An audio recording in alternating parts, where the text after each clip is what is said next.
Hi, this is John with WTI, and I needed some help with my throat. I would constantly be having a sore throat because I have to speak a lot in my personal business and I have classes online and creating the videos for WTI.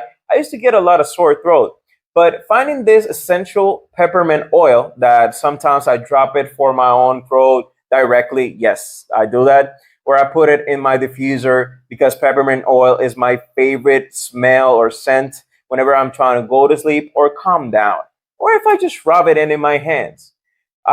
This just relieves your stress so fast.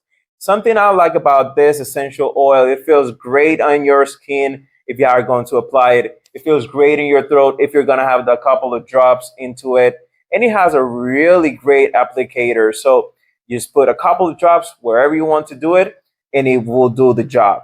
So if you're looking for a great premium quality of peppermint oil, this one works great. So this was John with WTI. That's my point of view.